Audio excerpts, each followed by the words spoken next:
What's good, everybody? It's your boy Chop Cheese. It's the New York City Nobodies live here.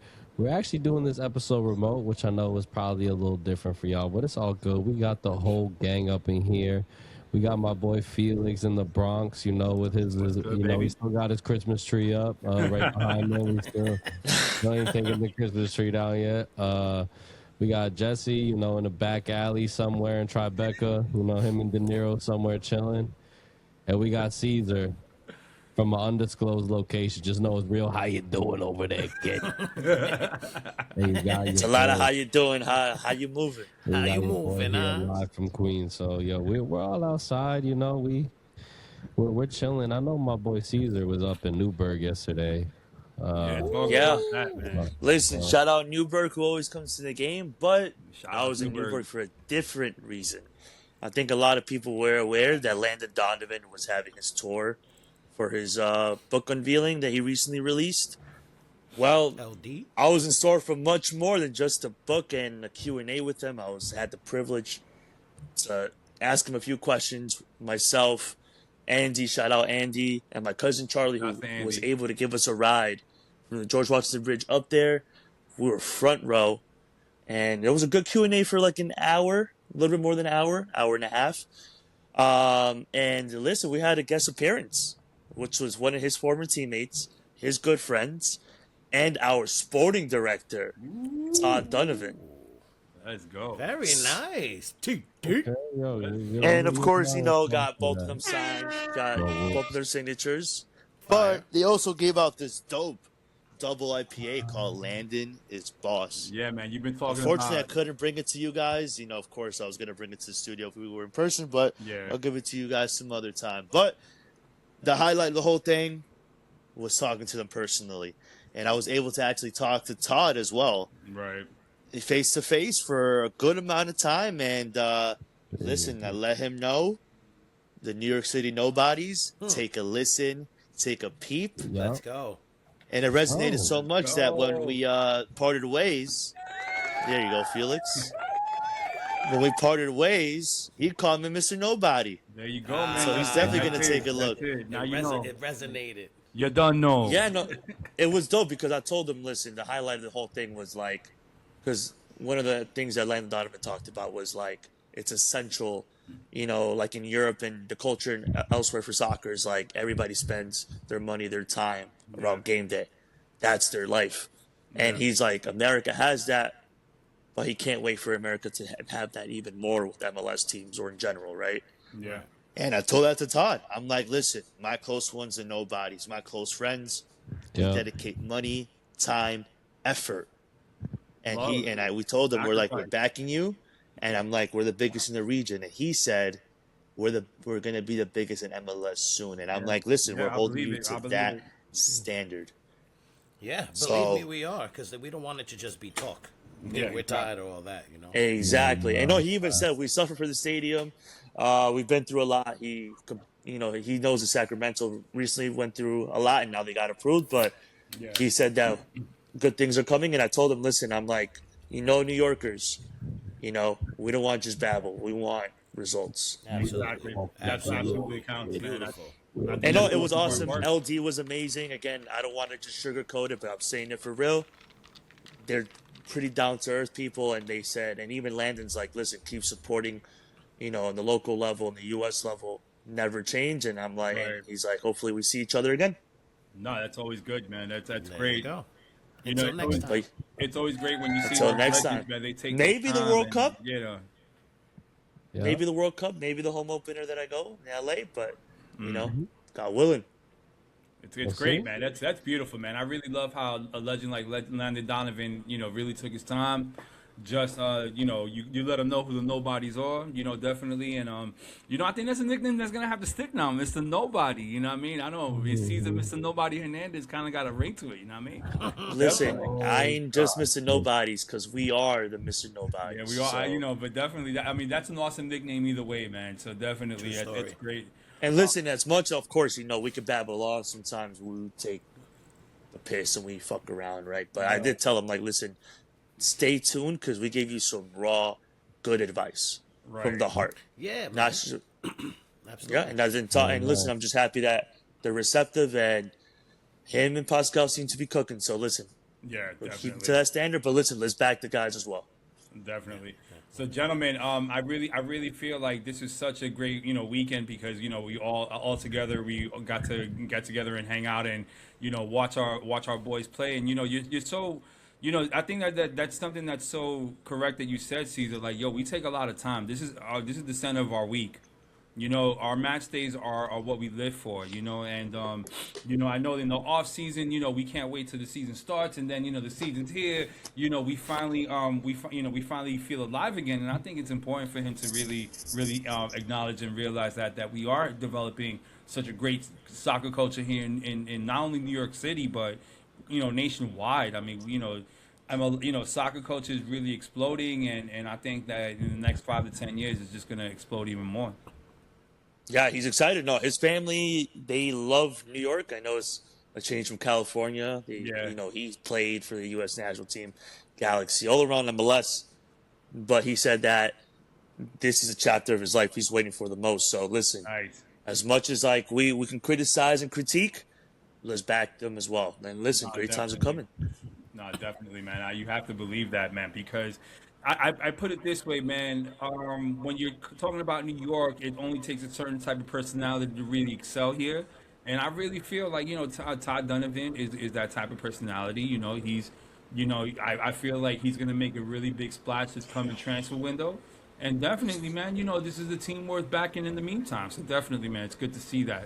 But definitely, gentlemen. One thing I got to say is like that video that C sent the group chat. Oh, when he dapped it up with TD, there was some flavor behind that dap. No, wait, no. Well, I'm gonna. Well, for those who don't know, Andy has posted it, but I'm gonna post it tomorrow. At the end, he came up to me. Exactly. Well, maybe we could drop that in the episode. Yes. Oh yeah, no, we'll drop it right now. He came up to you.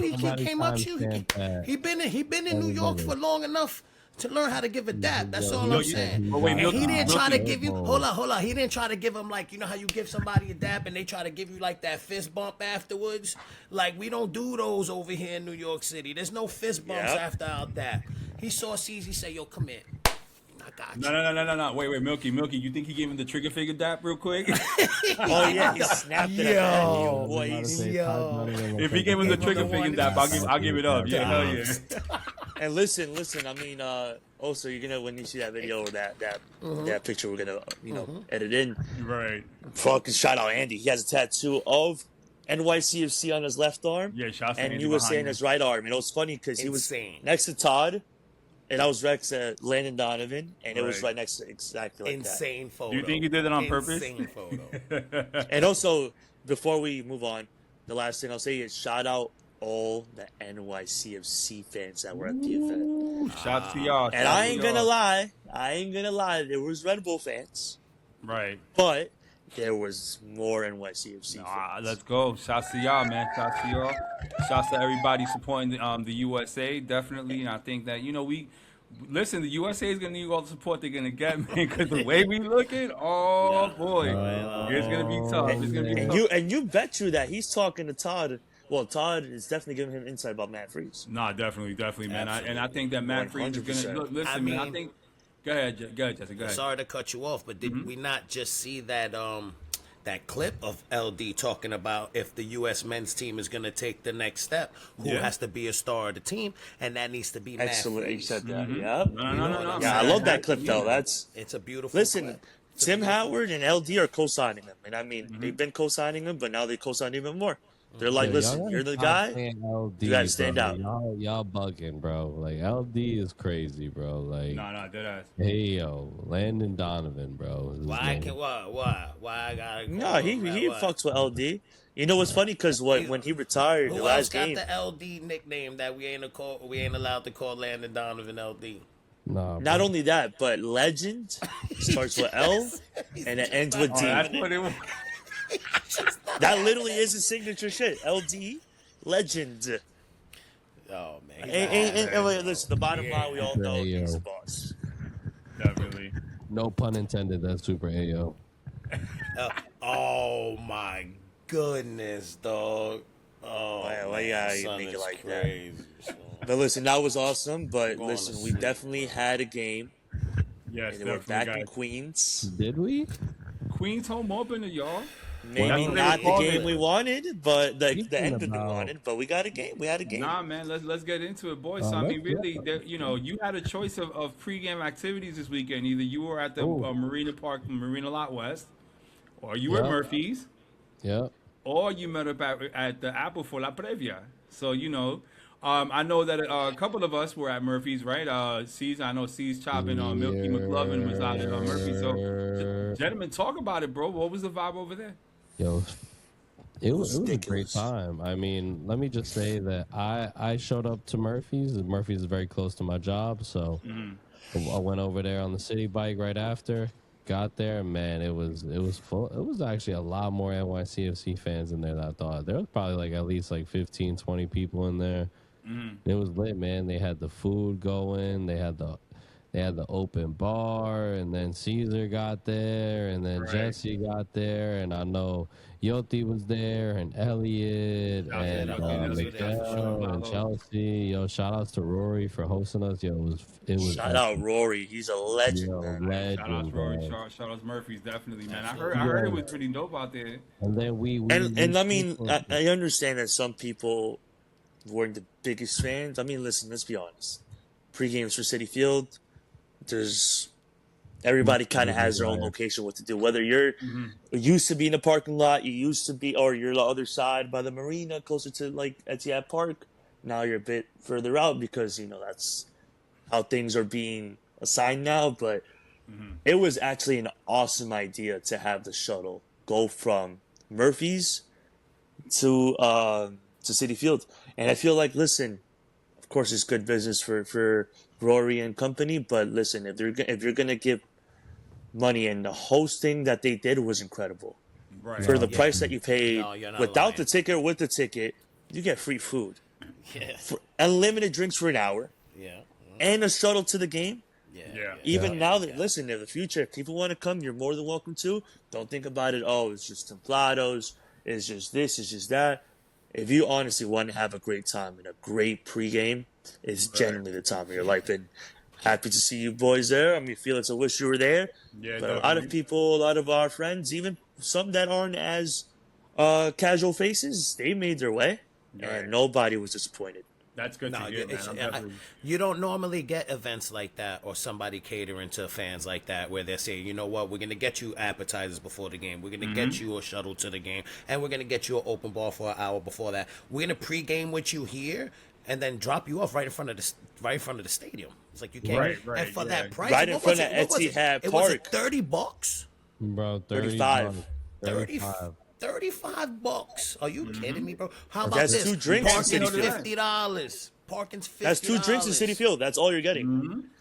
Literally. Yeah, that's crazy. No, definitely, man. If you wanted a ticket, it was only like 60, bro. Like, that's not that bad, bro. Like, to be honest, like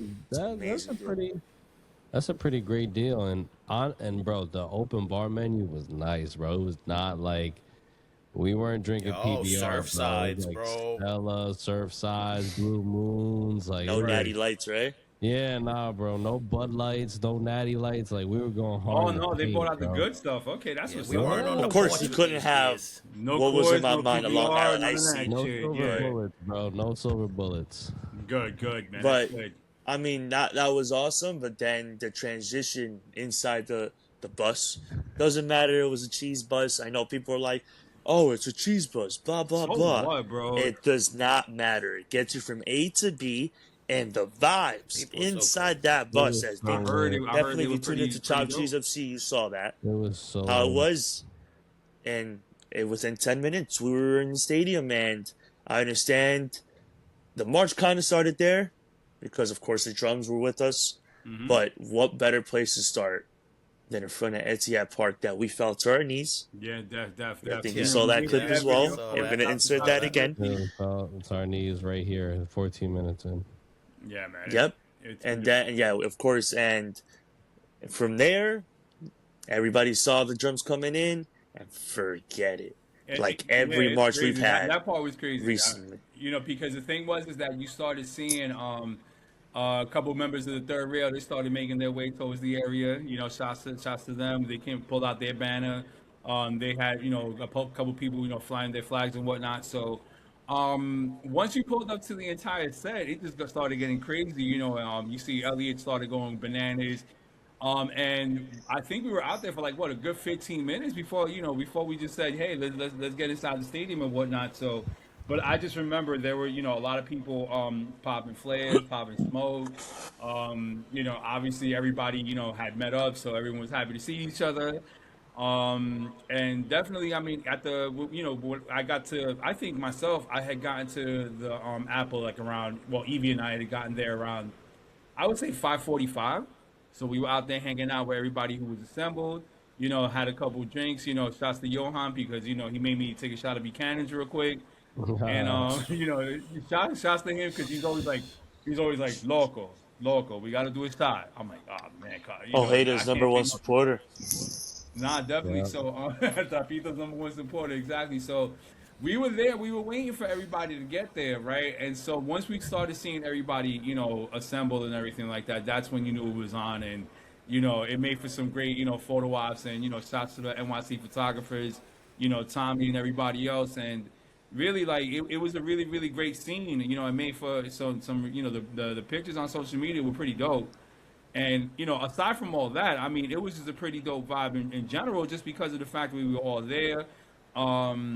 You know, both Templados, Third Rail, everybody was representing. So I think that makes it even better.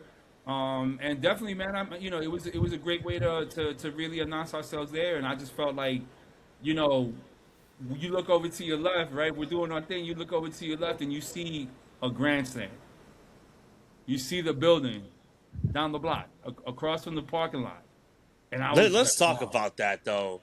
This is the first game that we see fully, well, basically to top to bottom, fully developed Etihad Park. Of course, a lot of exterior work, a legit structure. Yes, that's the word I'm looking for. Yes. But again, you know, just to wrap up the pre-games and stuff like that. Of course, you know, wholeheartedly, I think, of course, it's Citi Field pre-games when the march starts, where it starts.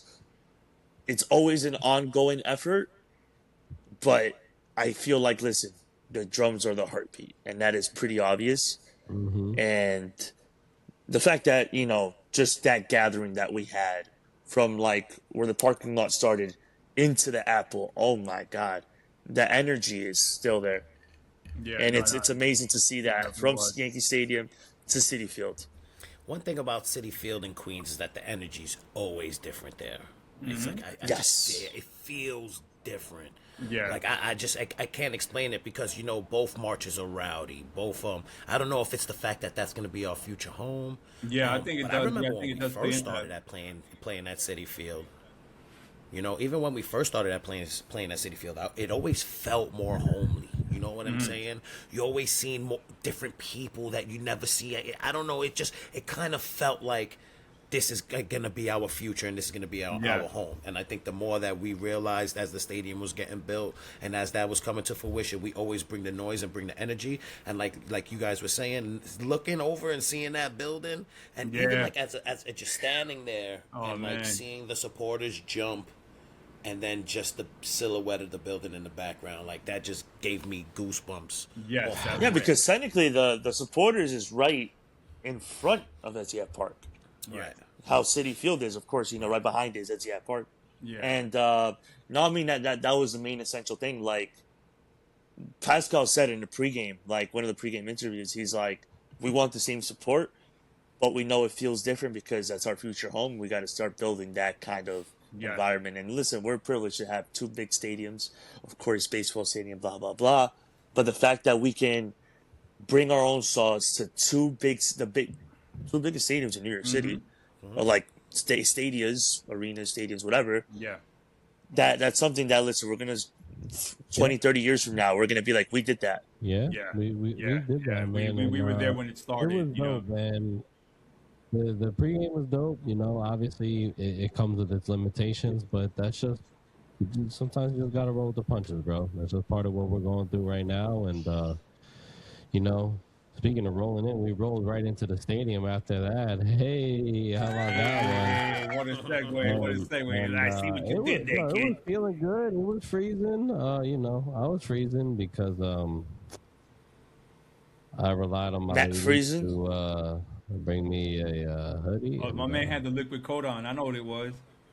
Listen, bro. Yeah, bro.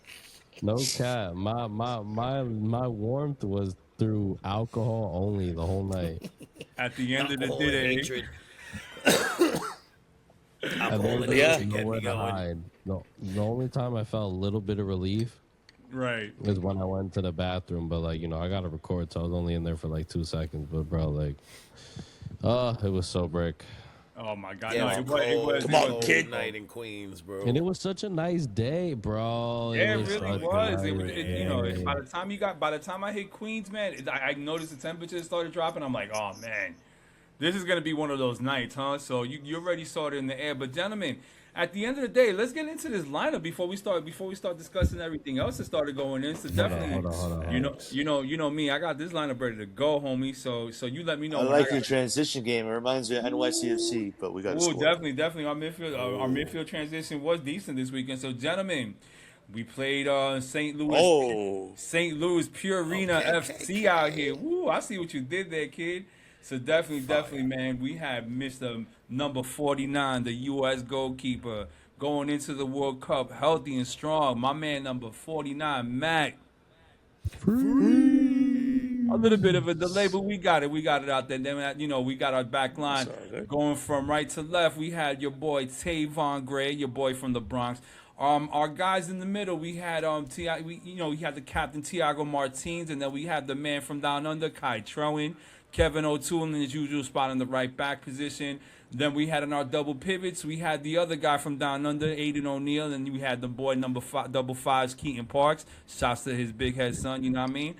Definitely, we had in our attack. Our attack was, our attack was all right this weekend. From right to left, we had Trapito Ojeda, the number 10, and Immortal, build this man a life-size stadium outside of Etihad Park. Maxi Morales, and on the other side, Hernandez. Life size. And then the Wolves were out. The Wolves were out. We saw why. So definitely, and then at the tip of the attack, we had your boy Nico Hernandez. So definitely, guys. I mean, of the not much to say. I mean, hey, listen, man. You gotta make it. You gotta, make it sound good. You know what I mean? So. Gentlemen, but guys, we have nothing else to say about this lineup. This has been the same lineup we've been rolling out since Philly. So I mean, no surprises here, huh, boys? Absolutely. I think this is a recipe he's going with Not again. Enough Magno, if you ask me. I mean, but I like the 6-8-10. I like the 6-8-10 in midfield again. I always keep saying I think that's essential. A few little things because I always like to watch. The pregame and postgame interviews from the players and Pascal especially about the game, right? A few little things that I noted were that he noted, Pascal himself. Yes. Keaton is only really fit to play 60 minutes. He's still struggling beyond 60. That's what Pascal said after the game. Right. We'll get to how the game rolled, obviously. He said that Aiden O'Neill and Trewin, they played.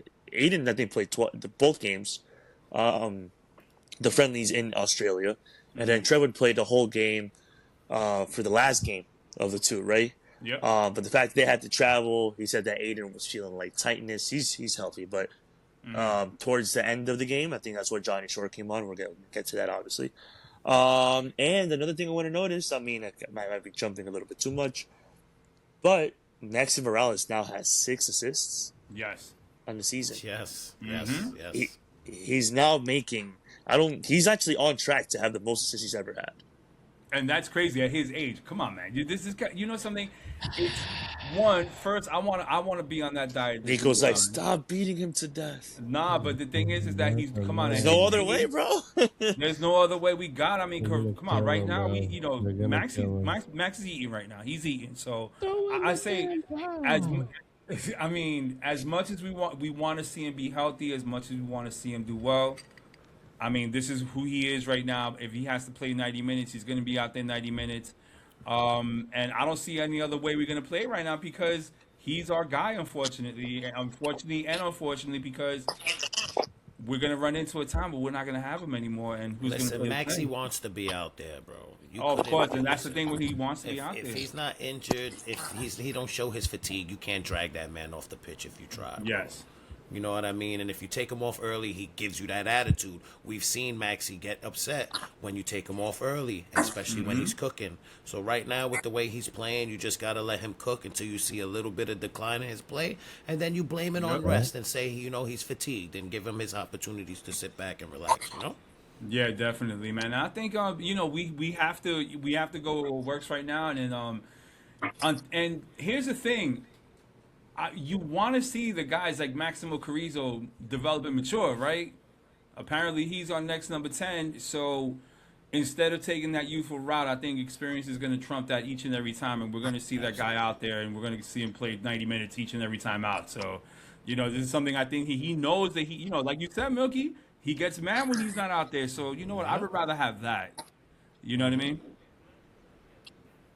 Not even that he gets mad, but like we just need him. There's no one that could. And of course, we think about who's going to be the 10 going forward. Of course, we know Nico is so versatile, right? And it's awesome to see that. But at the end of the day, it's like he's doing better than any other 10. Right. He's one of the leading assists leaders in the league. So, definitely. Man, tic-tac face. You need something, bro. I can't go up and get some water, so I just need something to fucking give me some moisture, right? Hey, yo. Come on. Hey, yo. Come on, son. Come on, listen, bro. I mean, speaking of water. None was drank by you. Oh man, definitely not on my. Bro, sponsor is Poland Spring. Bro, the atmosphere inside the stadium was lit though. Like, yes, definitely. There's definitely one thing. I feel like maybe I don't know because I think maybe because we feel so much more like enclosed than like Yankee Stadium, where like we're all much more like. I don't know if on top of each other is the right word, but like I feel like we're more like focused on what we're doing. Where like Citi Field, the way the layout is, it forces you to look at everything else, right, and see everything else. And it just seemed, at least from my perspective, like the whole stadium was getting involved with what we did, and man, it was just cool, man. It was definitely not something I take for granted, bro. It's definitely cool to see new faces and just see like the way people have like excitement about the team, bro. It's so sick. No, definitely. I think that's the important part too, is that people are showing that enthusiasm, that support, that love for this club, and people who you may not have seen a couple years ago are coming out, and that's one way that you can say that our club is growing. You understand? Because I think that the club, the front office understands that we're going to be opening a 25,000 seat stadium next year, and that we have to have people who are regularly going to come out and support the club. I mean, they announced the crowd at 20,000 on Saturday, so shouts to everybody who pulled up to the game. Absolutely, and actually to make a point about what Cesar was saying earlier in the episode about us being blessed enough, though baseball stadiums, to have two major arenas to host us, right? Yeah. But can we give it up to the fans for giving 20,000 in each in Yankee Stadium in Citi Field for the whole season? Come on, Twain. Then we're building a 25,000 seat arena. You mean to tell me we're not going to have close to sellouts every game? No, we are. I really do see that. I really do see that happening. Be rocking. It's gonna be man, I really do see that happening.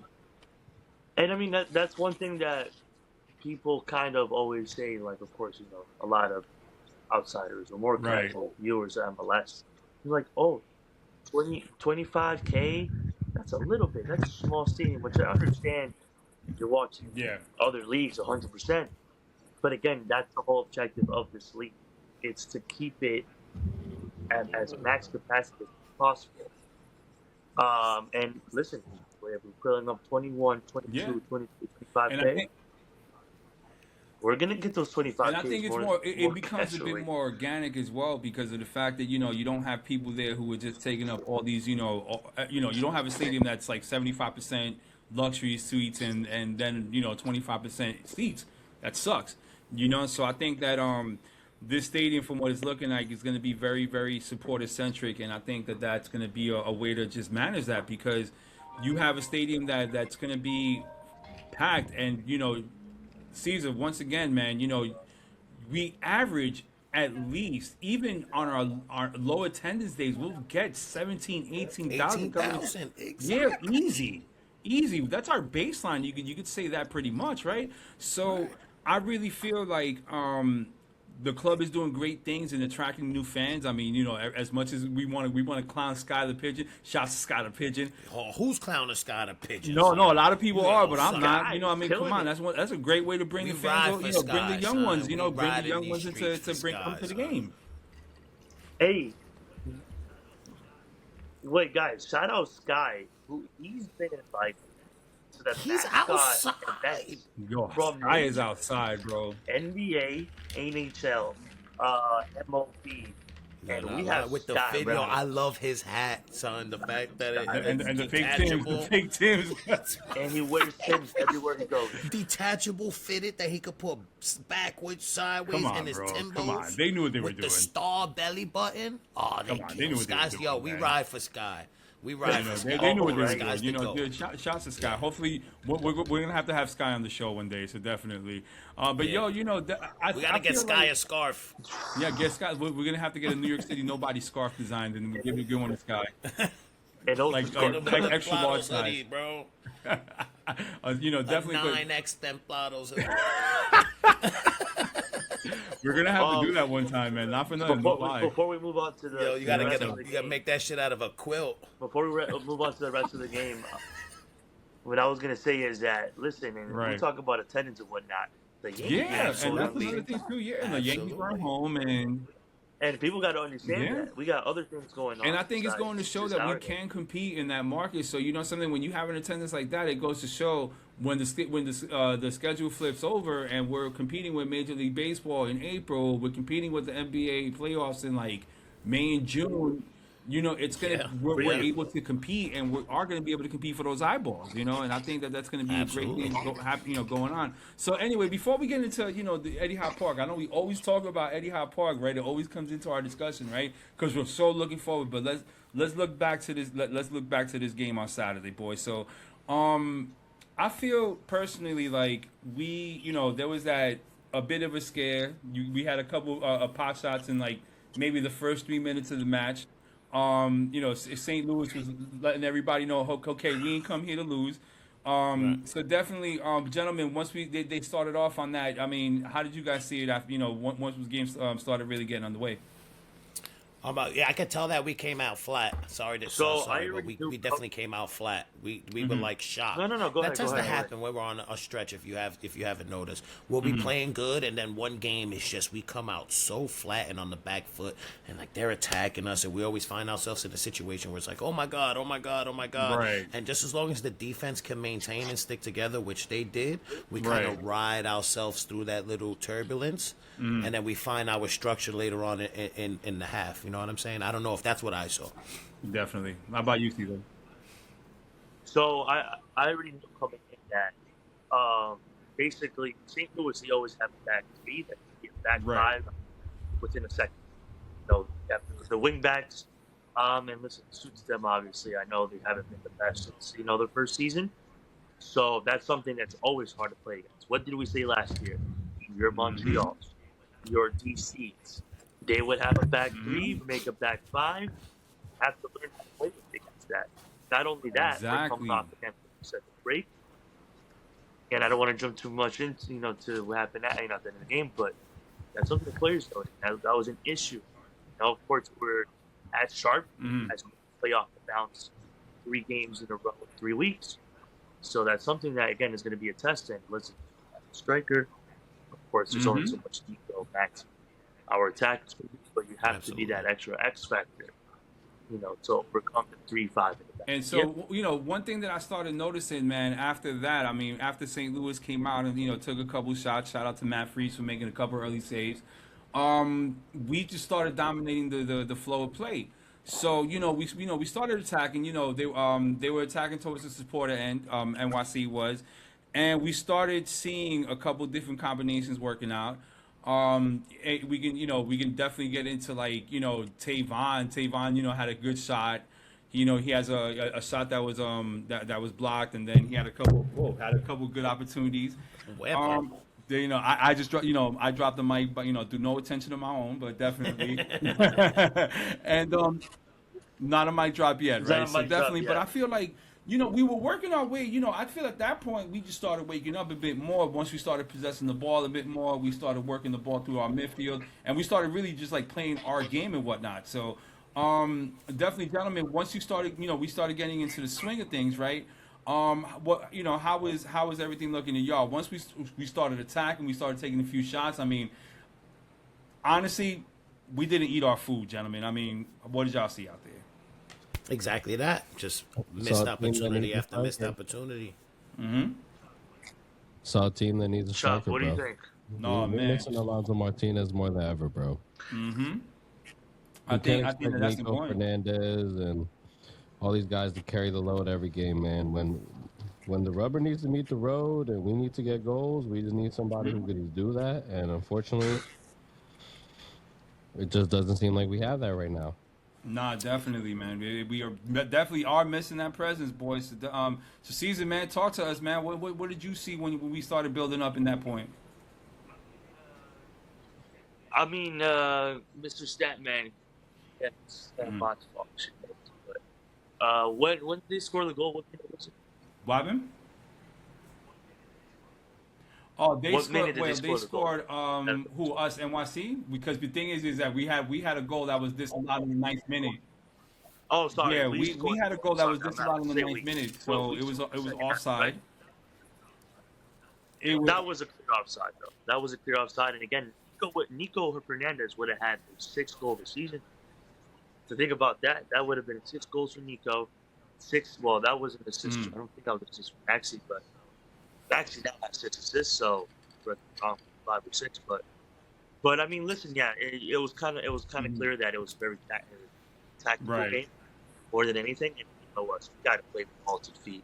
We got to find those spaces. We got to open up plays. And when you're playing again, 3 to 5 defenders, we're willing to sit back. They got less to lose than we do. We're at home. They're here to pick up whatever scraps they can get because they didn't provide too much attacking. Of course, our defense is really never the issue, not too much the issue. But again, the first half shouldn't have much chances. Of course, when you're in front. One thing that kind of irks me sometimes is a lot of wing play. Because it shows that we can't play through the middle. And one thing that I saw in hindsight. And I'm like, in hindsight, if we refer back to a couple episodes ago when we said we asked each other, is our play gonna take us out of contention for signing a striker by the time the transfer window? And we all agreed that wasn't gonna happen. But we also agreed that most of the scoring and most of the offense came from the wings. Yeah. You know what I mean? So the fact that we don't have a striker, we gotta expect the play to come from the wings. But like we said, if you live by the gun, you die by the gun. And that's exactly what we saw. Yeah. We're gonna overuse the wing play. Teams are gonna see tape on us. Teams are gonna expect what we're offering. You understand what I'm trying to say? And you know what's the trap? When you and here's the thing. You not only have wing backs, and we still had chances. No, but gentlemen, here's the funny thing. Here's the funny thing now, because you see them line up in a 3-4-3. That already means right there you already have 5 to 7 defenders on the ball, all up the middle.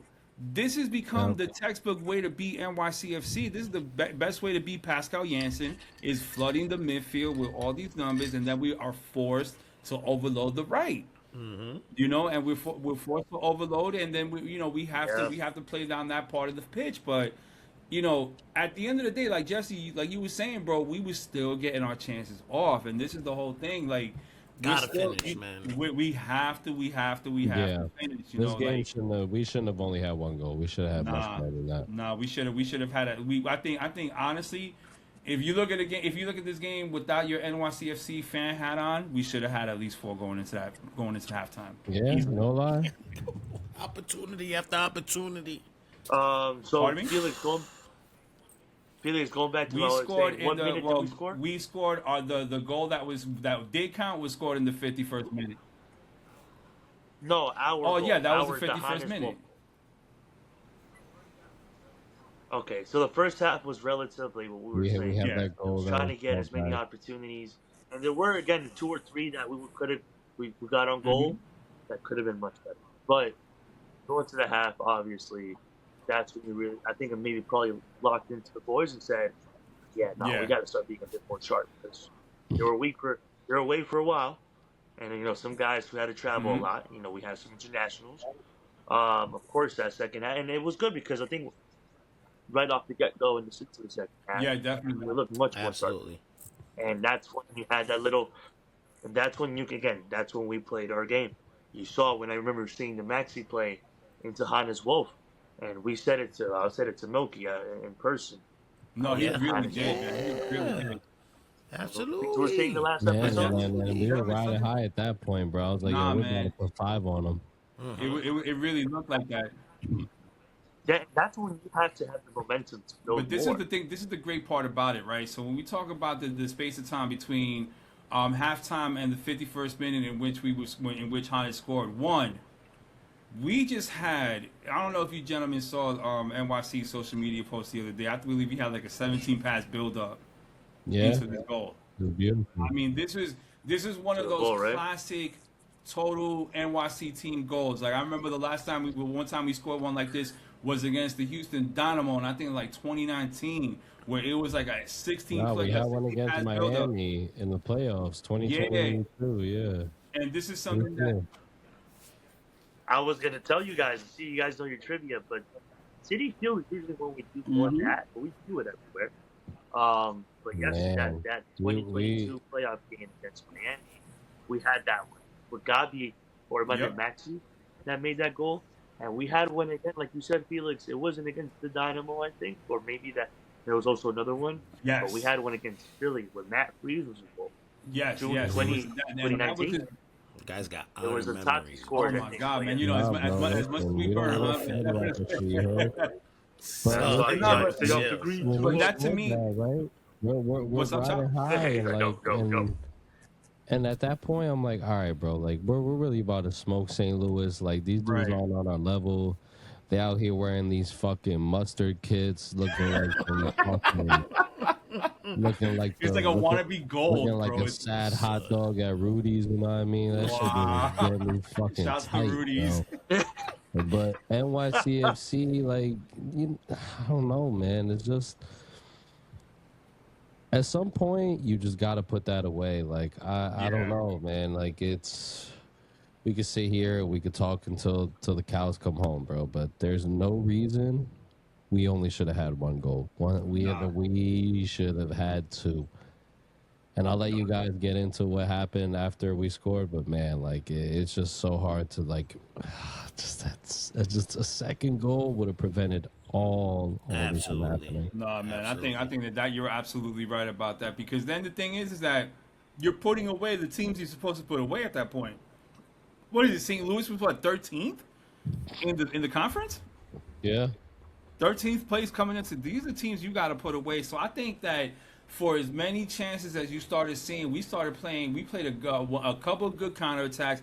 Nico Hernandez again shooting from his own side of the pitch, because once again the St. Louis keeper's off his line, trying to catch him out there. So the thing is that what you're starting to see more of is you're starting to see a bit more of a desperation. I mean, I think that happened in like maybe the 84th, 85th minute. So I think that one thing that I did notice as well, we had a couple of substitutions come in, and really those substitutions really did not add anything to the game, in my opinion, because we have a couple of key substitutions happened like in the 75th minute. Jonathan Shaw comes in for Keaton Parks. We had Raul Gustavo come in for Tavon Gray. So you started seeing that, but the thing is that we didn't see that much of an impact. I mean, on the one hand, we understand Keaton Parks is not going to be a 90-minute guy. I mean, I don't think we're going to see a 90-minute performance from him until maybe the end of the season. But other than that, I didn't see any improvement in the squad, boys. How did y'all feel about that? No, I agree. I feel like I feel like we were just throwing shit at a wall and hoping something stuck. Yeah. You know what I mean? And it felt like after a while, it kind of felt like one of those games where it's like opportunity after opportunity after opportunity. Is like, is it gonna happen? Yeah. You know what I'm saying? It's one of the Sorry, I had a technical. We got 2 seasons in the house. Son, there's 2 of you guys, bro. With the real Cesar Hernandez, please stand C's up. and C. Look at confused face C's, bro. What? Confused face. Hold up. Yo, which one's real Cesar and which one's Bukele Cesar? Was that an Yeah. apostrophe? There you go, buddy. That's There you funny as go. hell, man. Son threw the decoy C's out there. He's like, yo, I got him right now, bro. I'm on the run right now. He's on the run in Howard Beach, kid. You know, Gotta run for so like I was saying, man, it kind of felt like one of those games where the possibility of them scoring because we didn't finish as many chances. You know what I'm saying? You ever watch those games where you're like, really? Is this really gonna be one of those games where we had 9 opportunities to score and then they draw in one of those fucking last minute gasps? And sure enough, man, like I was more like disappointed than I was surprised when they equalized. You know what I'm saying? No, definitely. But here's my thing, and I think you heard me say it on if you watch the New York City Nobodies post game reaction. You know, I kind of said 7 minutes of added time, but actually, boys, we had 9 minutes of added time, and you know something? From where? You know something? I was going through the game notes, you know something, on Fop Mob, and I'm really trying to add up all the stoppages, and I'm rewatching this game. Trying to go through all the stoppages, even the substitution stoppages we didn't have a hydration break. Where the hell did 9 minutes come from, boys? I mean, oh my god. Yeah, I can't believe y'all haven't. It was very this annoying. up. And that's the thing. We didn't Can't have believe like y'all haven't. injuries. We didn't have things to really stop the game. And the fact that Yeah.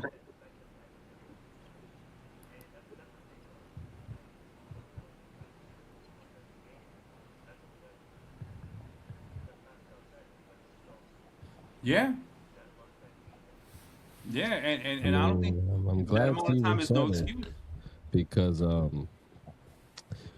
Tiago NyQuil Martins, I mean, what the fuck was that, bro? I mean, this man was like, oh man, you know something? Shout out to Tiago bro. Martins, but yo, when he looks bad, he looks bad. Son, he was slacking back there, bro. my guy. Yeah, What are you doing? What were are you you doing? son? Yes. Son, that was Brendan crazy, McSorley, bro. man. Shouts Like- to you.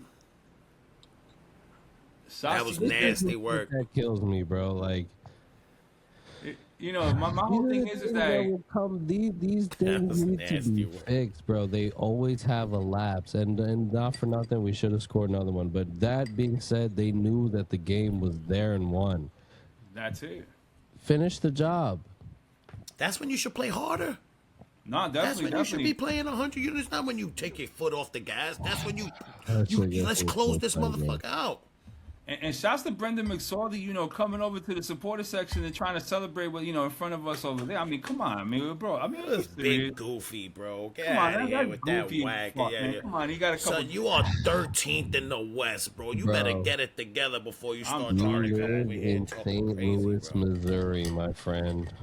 Oh, Murder man, I don't know, capital of the USA, bro. I guess there's not much to do out there than tip cows, right? You know, I mean, that's what they Nah, gotta do. yo, St. Louis gives it up foul, son. Wow, I haven't been out there yet. You know, They but then give it again- up foul. Yes, you could get carjacked, you could get shot, you could Oh, get so- robbed. It's the hood. So it's the St. Bronx. Louis, yeah, son, it might be I'll be actually surprised worse on than that. the Yeah, Bronx. what you're saying. Y'all want to see the crazy shit? Look, this is like for breaking news live from the NYC Nobodies. This is literally the St. Louis faithful live. Yeah, Citi Field right here. I mean, this is like. Yo, they were some organic, regular mustard. They weren't even some honey mustard. Nah, they were the gluten-free mustard, bro. They were definitely bro, the Heinz. Nah, bro, they was out here looking stale as hell, bro. You know what I mean? My goodness, listen, bro. Listen. Just disrespecting their crest with that No, jersey, it's not the bro. crest. It's it's the bro. The kit is hard. What the No, fuck is that? it's not a good one. Son, outrageousness with whatever, yo. It literally looks like dog piss. Like, I know. No, it does not look good. Son, it's crazy because I always think to myself, that has to go through like a chain of command, son. Like, somebody has to be like, yo, look at this design. And somebody has to be like, nah, that's dope. Let's ask Bob about it. Yo, Bob, what do you think about this design? Yo, that shit is fire. Let's go ask Joe about it. Yo, Joe needs to be like, yo, that shit is whack. Get that shit the fuck for out real, man. You know, so as we welcome Willis Point's finest back into the chat. Can you guys see me and hear me now? We do see you now. All right, we do see and hear you. I'm so sorry. So we were basically, just to catch you up a bit, we were basically... we were basically clowning. We were basically clowning St. Louis City's yellow uniforms and how Nico had just put up a picture of St. Louis looking like a bottle of mustard. Dude, and it's very true. Who approved it? Yo, my man, it's nasty. Dude, do you know the inspiration behind the St. Louis shirt, the yellow one? We just saw it, mustard. Oh wait!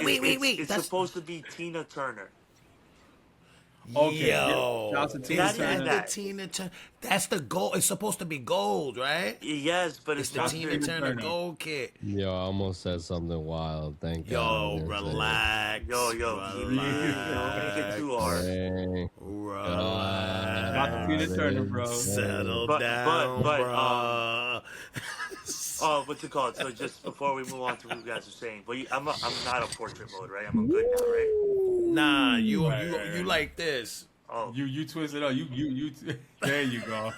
All right. Anyway. Yeah, I just stay like that, broski. All right. Yo, New York City Nobodies after midnight is lit. Albert Pujols got no nutrition for like a week. That's what that kid looked like. But you know they had a guy who traveled from mad yellow.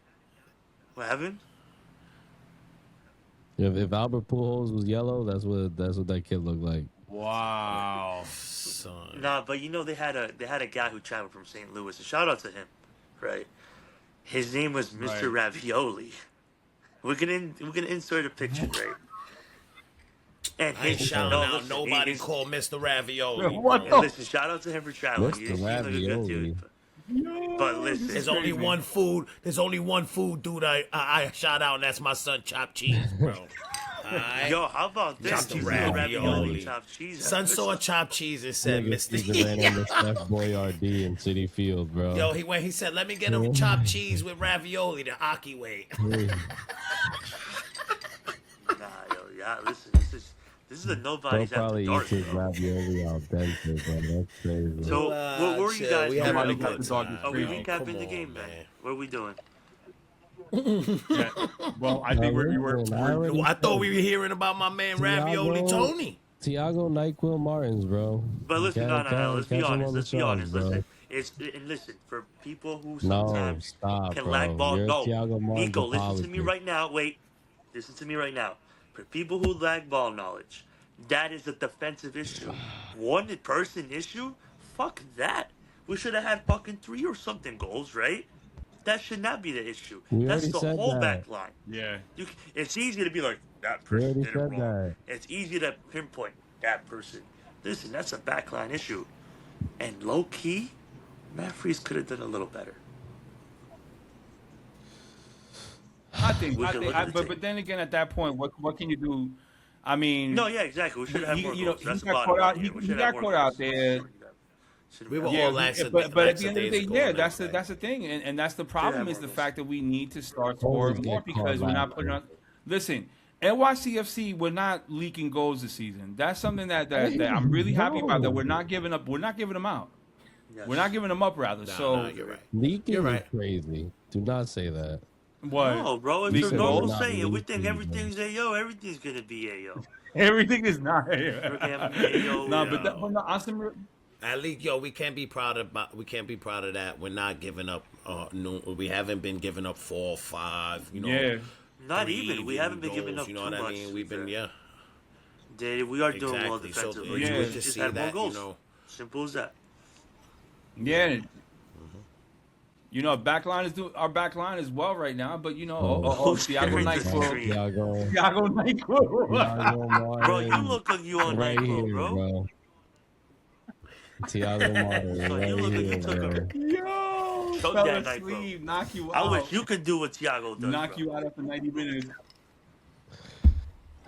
Anyway, I know, man. It's tough. It's tough. It's tough, man. it was You know one something, point. but that goes to show. Go ahead, It goes to show, Felix. boys, that you know something. It'll be those moments that just turn around a game and turn around momentum in the match. We could have scored more, though. Of course. No, but here's the thing That's too. the When issue, when you look at the 100%. second half as a whole, you're absolutely right. And the thing is that St. Louis, they start playing that middle block and they start counterattacking and they start taking shot after shot after shot. There should be no way they should be coming. They should be advancing that forward down the pitch as many times as they did. Yeah. You know, because this is what happens, and this is a consequence of playing that middle block. Now you're winning the ball back in these areas. Now you have numbers going forward. So we just let St. Louis time and time again win that ball back and just bring the ball down the pitch, and it cost us. And you know something, in the 2 minutes that remained, we still had chances we didn't put away. Yeah. Right? We could, conceivably we could have won this match if our chances were put away. Now the whole argument can be made, right? Oh, we should have won this game 4-5-1, right? This is, I think, one of those times where we could have definitely won this game 4-5. And I mean, to be honest, we didn't really, compared to them, we've been doing pretty well this season, right? We didn't, even against Miami, like, we never really created clear opportunities that we had before, and the players have been saying that. Mm-hmm.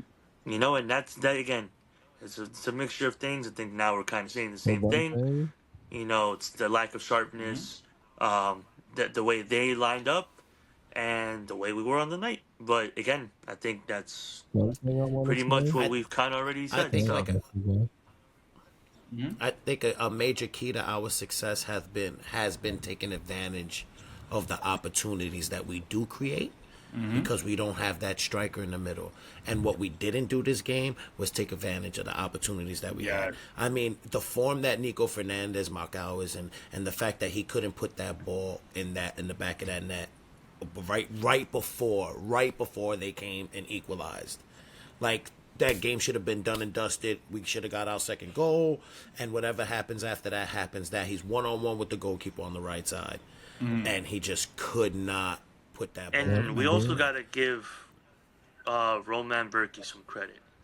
He made some good saves. Nah, man. I mean, he's a good keeper. He's a good keeper. He stood on his head, man. But this is the whole thing too, is that you also had two very good goalkeepers going against each other, because these guys basically were trading saves the entire game. Absolutely. You know, so I mean, to the neutral fan, it was a game that went back and forth, that had so many momentum swings. But you know, as a fan of NYC, you need to say we needed to win this game. It's one of those games that definitely, because of that equalizer, definitely did feel like a loss. And I think that a lot of people were just saying that outside the stadium. You know, a lot of people did express that frustration as well. And I think that's more frustrating is like the one thing that sucks for me, I guess the way I look at it is like this seems like to continue the trend from last year, where we played down to our opponents. Yeah. It seems as if this may or may not be a trend. I hope it's not a trend, but it can't be. I think it's too early to say, to be honest. No reason. Too early to say that. Listen, listen, we played inferior opponents and we've done good. I know, but Philly, Orlando. You go toe to toe with Miami, bro. You got to be able to put St. Louis away. Yeah. So again, listen, guys, to put a ball on this. Again, it sucks. 2 points lost, but listen, it's not the end of the world. And listen, everything is pointing that we can overcome this. Not everything's going to be a win. Yeah, I agree. Everything's not going to be a win, but I kind of agree with Kessel on this one, man. It's like it's been a trend even when we had a striker. Yeah, but I mean? Listen, and now that we're in a position where we have to take advantage of every opportunity that we have, and this was a clear-cut example of what can go wrong if everything were to go wrong. There should be that little bit of worry there where it's like, okay, when things go bad, they could go really bad. If we play a superior team and we don't capitalize off our chances, there can be games where we lose 5-1, 6-1. You understand? And I mean, So I'll I say, agree listen, with let's Gesso. not compare it. Let's not compare it too nerve-wracking. much to last season because, listen, the facts are there, right? So if this is the first opposition we've had that issue we had last year, if this continues, and against your DC's coming up, and against your Charlotte, our Charlotte's not bad, but everybody's kind of below us. But if this continues, yeah, no, yeah, but I'm saying like DC, if this continue with those kind of teams that we associate with, respectfully, with like inferior, if you want to call it that, then I agree with you guys. But it's again too early because listen, LA, which at that point you couldn't tell it was the first it was first game and it was away. Philly, who was under us, we did it. Orlando, who was a punching bag, we did it. Then you had who was it? Colorado was doing well. We squared up. That's fine. Miami, doing well. We squared up. Again, we did our best. Some things were out of control. We have Vancouver coming up, obviously. That's another good one away. But then you come back. You come back with two more games, Charlotte and DC. Those are the two that, if that continues what you guys are saying, kudos to y'all. But it's too early. And the facts are there. And we move on. No, definitely. But listen, I think, gentlemen, I think really what we're trying to say here is that we conceivably are a better team than what we featured on Saturday. Even we can all agree on that. We can all agree on that. Number 9, all these other things that are going on, we still are a good team because guess what? We're on 11 points, second place in the Eastern Conference, right behind. We're nipping behind on Nashville's heels. So I think that right now, even though we were talking about a tie that felt like a loss, we're still in a good position. Yeah, we're still. And guess what? We're not the rebels right now. We're the rebels right now. And also, we're lucky. I'm glad I'm not them. That we're lucky that again, I kept saying it that night that the results went our way. Miami dropped points in their stadium opener against Austin. Nashville lost to Chicago in Chicago, which right now the East is looking kind of how the West was last year. The West looks much more on fire. A lot of the bottom of the East teams go pretty bad. Orlando, Montreal, Atlanta might be missing a few more, but we're using that to our advantage. But we got to move on from that. And I think, guys, I don't know if you guys have much more to say about the game, but I think that's pretty much it. And we look forward to this weekend. What's y'all predictions for Vancouver? We winning or what? Well, definitely. I think Vancouver is going to be another great test. You know what I'm saying? Because Vancouver right now, they're in the same position we're in right now. Vancouver's second in the West right now. This is going to be a great test. We got Thomas Mueller. He's going to keep our defenders busy the entire match. We already know the quality he brings. Thomas Mueller's a World Cup winner. So you already know what he's done. We don't gotta get into that, right? But other than Thomas Mueller, they have a pretty good team too. I mean, they got Sebastian Berhalter throwing. He's getting ready for the World Cup. A couple other great key players that just make them a really, really dangerous squad. So I think that the Vancouver team we're going to see this coming weekend is going to be an A squad, but it's just another opportunity for us to take 3 points to the road. Me personally, do I feel optimistic? I do, but once again, second place team in the West, and the Western Conference is on fire this season. Yep. So I want to say, on the side of caution, 1-1 tie. I'll be happy with a 1-1 tie up in Vancouver. Yeah. No, I agree. What do you think, Cesar? 1-0 win. Us. I'll take that. 89th minute penalty. We're gonna steal it from them. I hope we don't have a snooze fest, but I'll take 3 points. When Triple H was like, he would hit Stone Cold the sledgehammer, and JR would be like, Triple H, you son of a bitch. That's literally what we're gonna do to Vancouver. I'm not a wrestling fan. I don't understand what they're talking about. Yeah. How about you, bastard? What do you think is Cesar? I know. Yo, so I don't know, man. So like I said, they're a good team. They're well-rounded. They and I just feel like our defense is going to be one of those games where our defense has to lock in. If our defense is on, listen, man, we played good. Like I said, Matt Freese played good last game. Our defense played well. We kind of slacked in the last minute, but for the most part, man, if our defense locks in, I agree with Gesso on a 1-0 win. But it could also go the opposite way. Yes. You know what I mean? Easily. It could go bad fast. It could go bad fast if it's one of those situations where we give up an early goal. And it's kind of like what I was saying about Orlando. If we go in there down on our luck and we give up an early goal, it could get ugly for us quick. So we just need to keep our head in the game. Defense needs to lock in. They're going to apply a lot of pressure. They're going to obviously watch the tape on what St. Louis did to us. And we just need to learn how to improvise on the fly. And we could definitely go in there and steal 3 points for sure. No problem. But we just need to stay intact in the back and just play smart. And I think we could go in there 1-0, but hopefully 1-0, but a 1-1 draw wouldn't surprise me. Right. And I mean, listen, I'll take a draw. Cesar. But Look I at feel Caesar's face. Cesar's like, I feel like if we rely on Right. kind of hanging off for dear life and limiting them to goals, and then we just got again I've been saying it's since last year, since the beginning of last year, the issue's not really defensive. It's how creative and how threatening we can be offensive. And of course, I don't want to get to the same things we always say, but if we get 2 goals or more, we'll win. So, I think it's going to be 2-1. We win. Or 2-2. What? Okay. And you heard it here first. Nobodies, man. And again, anybody, of course, hopefully you made it to this part of the episode, but we're going to have a watch party at Smithfield. So stay tuned. If you want more information, go into the NYCFC website. Yeah. We're still deciding who's going to be there, who's going to go. But listen, let's make it live. It's a Saturday. I think I'm heading out there. Say it again? Yeah. No, definitely no. I think Evie and I, shouts to Evie, we had discussed that we were going to head out there as well. So I think, whoever's going to catch us out of Smithfield Hall. We outside for that. And of course, we always see us never. To make it. I'm not 100%, but never hesitate to come by, say hi, talk to us for a bit. No, definitely awesome. Something, and something that continues on this week because when we were at the Apple. I mean, shout outs to the boy, to the homie Edison Calle.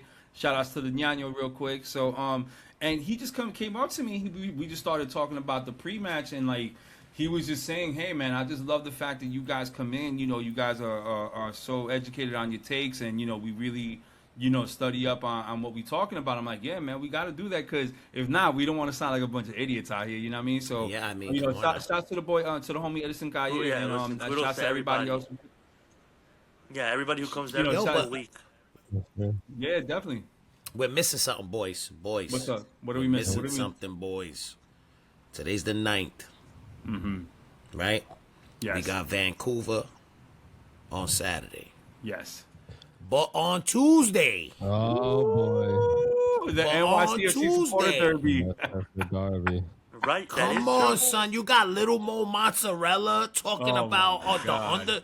Yo, he's going to be real sad in Westchester, bro. Yeah, you from Westchester? It's gonna be they're gonna be really sad in Westchester. Is all I'm saying. When Seymour Reed drops a hattie on them, son. Oh my God! You know something, and it's crazy because I get the appeal of like supporting a USL team. I get it. You know what I mean? It's great.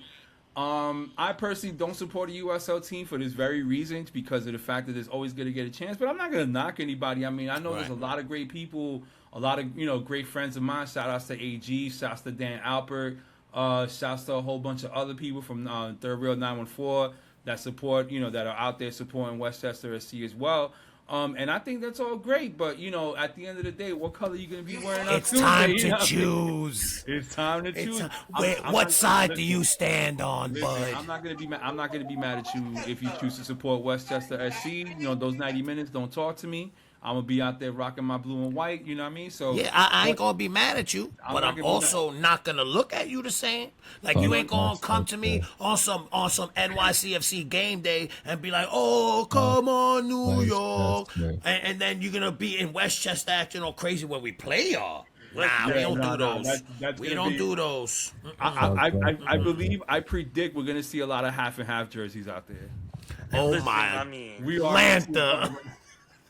We're going to see a couple of them. If I see a half and half jersey, bro.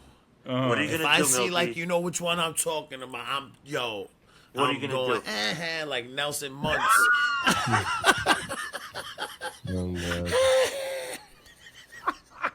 Come on, son. Yo, hold up. Can I get a prediction for Westchester? That's it. Oh my God, bro. Do you really want to hear this? A Yo. prediction against Westchester? Come on, I'm just saying for shits and gigs. Listen. No, listen, guys. Let's be honest, though. We talk about scoring goals. Yo, the 13-0 USA Thailand in the Women's World Cup. If NYCFC actually wanted to, Right. they could actually do that. Yo, bro, you want to talk? Yo, let's not forget have flashbacks of Pittsburgh, bro. You guys Yo, seem not so confident tonight, about. tonight. Hold on, one at a time. You guys seem so confident about scoring goals. We could barely score goals on the first team. Who's scoring goals against Westchester? Let's be honest. The young roster, bro. Seymour Reed, bro. Chachi. He better. Yeah. Milky, big play, small talk. Better. Man versus fat son. Holla. You know what I mean? But listen, I think really like it's always going to be that New York City historically doesn't put their strongest team out for Open Cup, but I do think we're going to see a lot of our first team guys out there. We'll probably see a couple of young guys, like I mentioned, Seymour Reed, Maximo Carrizo, Sebastiano Musu. Hopefully we see him get some run. It would have been nice to get Drew Baira, but he got injured. Nah, Maxi's not playing this game. I don't think he will. Nah, but with that being said, yo, listen, man. I don't think Pascal's gonna let what happened in Pittsburgh happen again, bro. Nah. He ain't gonna let that happen again. It's gonna be Westchester. It's gonna be the little bros. And you know what's gonna happen? Pittsburgh's gonna do what they did to us to the other dudes over there. Pittsburgh fans. We all Pittsburgh fans. Fuck that. Pittsburgh. Come on, son. Black and yellow. That Taylor gang right here. So definitely, man. I think Open Cup is always like a fun time of year. You know what I mean? There's always going to be those memorable games that we played, right? So it's always great to see it back, and I swear, if we don't beat Westchester on Tuesday, bro, and you was pulling up, huh? And you going to that? No, game? I'm pulling. Yeah, I'm going. Evie and I were going. So definitely, we just need to get a ride up there. So definitely. And I'm gonna try my best to make it up. A lot of people are gonna go. They've already, thankfully, bought their tickets. So it's gonna be a good crowd. And again, whoever shows up, whatever, we'll find out. But yeah, I was expecting you guys to remember. There's another before we leave, something in between both games going on, but. I'll let you guys remember that. But, yeah, boys, any last takes?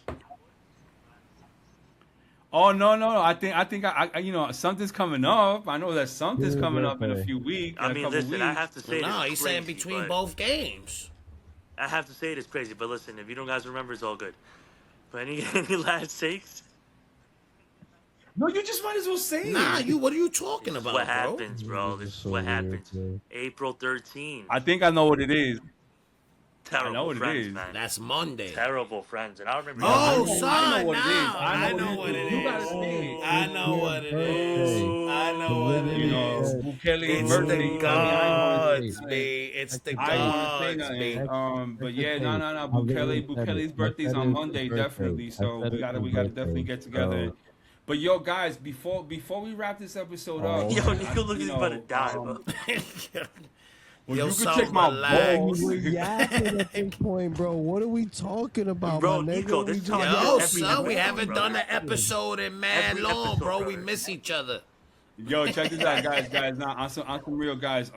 Before we head up out of here, I want to shout out someone who's really, really special to all four of us, and somebody who had a really, really cool, almost 5-minute video come out of him today. Let's shout out to the boy Crispin Cruz. Let me get that.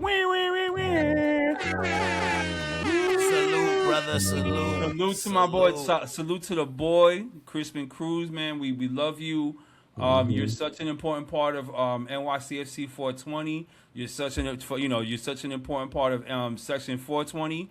And definitely, like, it made me so proud to see Crispin out there, because I know last season he just like every road game was on a road trip, was driving everywhere and just having such a great time. And like and I remember he told me that he was gonna get this profile. I'm like, and I just felt very good for him because he's a very good friend of mine, and just seeing him, the day they were filming him when he had the belt on, he's walking on the concourse. Yeah, that was shining. Oh my God, I was like, fire.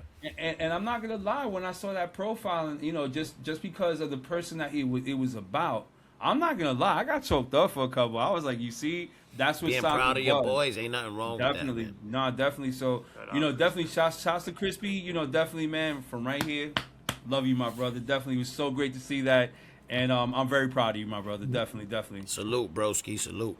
Definitely. So, gentlemen, now that we got all this, we got reminders. Hey, listen, you see this man Cesar, you see this nigga Cesar Hernandez out in the streets Monday. Y'all say happy. Y'all salute that man. Salute. That's a good man right there. You say happy birthday to that man. Right there. Cumpleaños feliz. No. We definitely got to get together for you on Monday after work or something on Monday. Well, listen, if you want to have a celebration, it's his birthday, bro. He don't need dirty water dogs, free dirty water dogs. Hey, man, dirty we gotta take him a little somewhere else better kitchen, than that, bro. Come on, man. Right, Storm is a nice place. We can figure something out. Before we leave, let's have that party in Westchester. Yeah. Let's get lit. Let's win. That's it. Oh, that's it, baby. If you have any questions for any of us, drop it down in the comments below. Yeah, drop them in the comments. We're always gonna be welcome to open your questions. This if is you got questions in real life. In the morning. Nobodies. It's 1:30 a.m. We love you guys. 1:30 in the morning. Let's get 2 dubs this week. That's it. So we out. This is the New York City Nobodies. We out. Peace.